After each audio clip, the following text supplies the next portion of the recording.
Hello students, I am Aarti and I welcome you all to my channel Aarti Education World. Dear students, in this video we will study your 8th class English worksheet number 15 dated 16 November 2020. Yes students, आज इस worksheet में हम आपकी English की worksheet number 15 पढ़ेंगे. Date है जिसकी 16 November 2020. बच्चों, as you know, name of the student में you have to write your name. अपना नाम लिखेंगे आप लोग. और name of the class teacher में क्या लिखते हैं? आपके क्लास टीचर का नाम. राइट. अगर स्कूल में बोल दिया है सब्जेक्ट टीचर का नाम लिखिए तो इंग्लिश टीचर का नाम लिख देंगे. Okay, got it. चलिए अब आगे चलते हैं. आज की जो आपकी वर्कशीट आई है, वर्कशीट नंबर 15, इसमें पढ़ेंगे हम पोम. अब आप पोएम नहीं बोलेंगे कोई भी बच्चे, सारे बच्चे पोम बोला करेंगे क्योंकि इसका प्रोनाउंसिएशन जो है अब पोम है. ओके बच्चों. चलिए, ज्योग्राफी लेसन. ज्योग्राफी जानते हैं क्या होता है? हाँ, भूगोल होता है. ज्योग्राफी मीन्स भूगोल और लेसन मीन्स अध्याय. तो ये आपका भूगोल का अध्याय है ना. इसकी अगर हिंदी निकाले तो ये निकलेगी. पोम का नाम है ज्योग्राफी लेसन. ओके. चलिए, given below is a poem. और नीचे जो आपके पोम दी गई है by the prospective of Zulfikar Ghosh. Prospective होता है भावी. जो जुल्फिकार घोष है उन्होंने लिखी है. Who is observing city from above seeing it seated in a jet plane.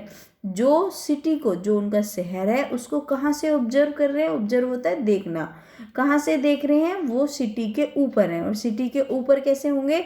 वो बैठ रहे हैं उसको देखकर एक जेट प्लेन की सीट पर बैठकर वो अपने शहर को ऊपर से देख रहे हैं. अब आप बताओ बच्चों, ये आपके लिए क्वेश्चन है my dear students. How does a city look when we see it from great height. आप ये बताइए, जब हम एक सिटी को ऊपर से देखेंगे तो वो कैसे दिखेगा? स्मॉल दिखेगा, क्लियर दिखेगा. तो यस, वेरी स्मॉल. तो इसमें क्या, कौन सा करेक्ट हो जाएगा बच्चों आपका? Very small. ठीक है, तो ये वाला करेक्ट है, ये रॉन्ग है. इतना क्लियर थोड़ी ना दिखेगा. थोड़ा ऊपर पहुंच जाएंगे कि थोड़ा क्लियर दिखेगा लेकिन ज़्यादा क्लियर नहीं दिखेगा. तो ये भी क्लियर भी आप लिख सकते हैं इसमें, लेकिन ज़्यादा इसमें जो ठीक है आपका वेरी स्मॉल पे टिक करेंगे. ठीक है, दूर हो जाएंगे तो क्लियर कैसे होगा इतना. चलिए अब पढ़ते हैं. Read the following stanza the answer the questions that follows. अब हमें स्टेंजा पढ़ना है और नीचे कुछ क्वेश्चंस दिए हुए हैं, उनके आंसर्स करेंगे. ठीक है, चलिए अब पहले पढ़ लेते हैं हम अपनी पोम को. When the jet sprang into the sky. जब जो जेट है आसमान में ऊपर उठा. स्प्रैंग होता है उड़ना, जब बहुत ऊपर उड़ गया है वो, उसकी बात हो रही है. It was clear why the city had developed the way it had, seeing it scaled 6 inches to the mile. अब वो बोल रहे हैं, जब ये आसमान में बहुत ऊपर उड़ गया मेरा जेट, तो ये मुझे साफ हो गया था, स्पष्ट हो गया था कि क्यों इस शहर का डेवलप हुआ है, निर्माण हुआ है, विकास हुआ है, किस वजह से हुआ है. और मुझे अब जो मीलों की दूरी, माइल मतलब मीलों की दूरी, वो कैसी लग रही थी? केवल 6 इंचों के समान लग रही थी. कि अगर उसे नापे तो 6 इंचों की होगी. मतलब उसको ऐसा लग रहा है, इतनी ऊपर पहुंच के उसको ऐसा लग रहा है पास. जब आप एरोप्लेन को उड़ते हुए देखते हैं बच्चों, तो आपको लगता है ना कितना पास है. वो पास नहीं होता, वो बहुत मील दूर होता है. तो ऐसे ही जो जेट में बैठे हैं जुल्फिकार, उनको भी ऐसे ही लग रहा है. There seemed in an inevitability about what on ground had looked haphazard, unplanned and without style when the jet sprang into the sky.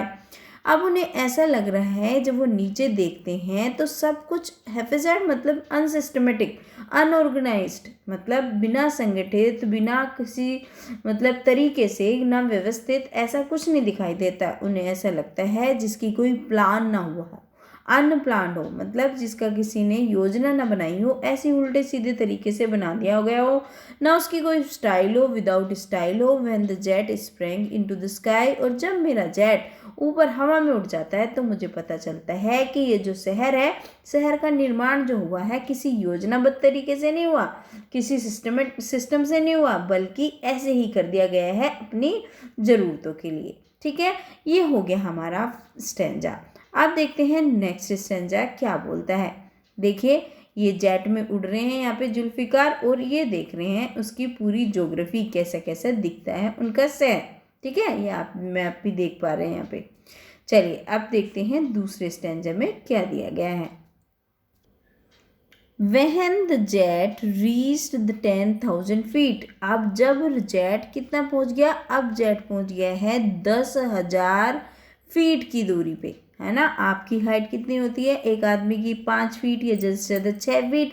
तो ये बोल रहे हैं कि जब वो जेट अब 10,000 फीट की दूरी पे पहुंच गया, it was clear why the country had sides where the river ran and why the valleys were populated. अब ये पता चल गया था जो कंट्री है वो अब बिल्कुल क्लियर दिखाई दे रहा था, जो देश था।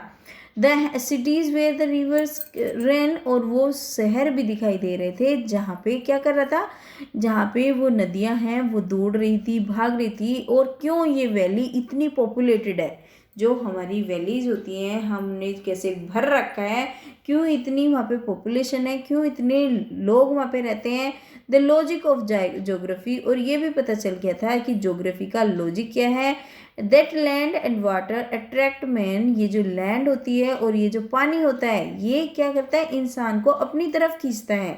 was clearly delineated when the jet reached 10,000 feet, और अब ये मुझको बिल्कुल साफ हो गया था जब मैं कितनी दूरी पे पहुंचा था, मैं पहुंचा था 10,000 फीट की दूरी पे। जब मैं पहुंच गया था अब मुझे पता चल गया था कि ये शहर हमारा इस तरीके से क्यों बनाया गया है, कैसे ये जो हमारी वैली है इतनी पॉपुलेटेड क्यों है, और जो ज्योग्राफी का लॉजिक वो क्यों है।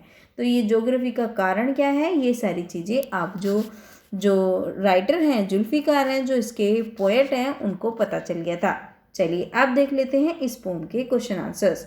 Scene from the window of an aeroplane the city appears, mark the right answer. अब आप ये बताओ, जब वो विंडो से देख रहे थे एरोप्लेन की या जेट की, तो सिटी कैसा लग रहा था, बताओ। As haphazard as on the ground, ऐसा लग रहा था जैसे ग्राउंड पे है, हैप्पीजार्ड अनसिस्टमेटिक, या नीट लग रहा था मैप की तरह, या डेवलप्ड लग रहा था एज नेसेसरी। तो ये इसमें आ जाएगा आपका कौन सा वाला आंसर आ जाएगा, इसमें आ जाएगा ये। ठीक है, ये हमें मार्क कर देना है, ये सही है।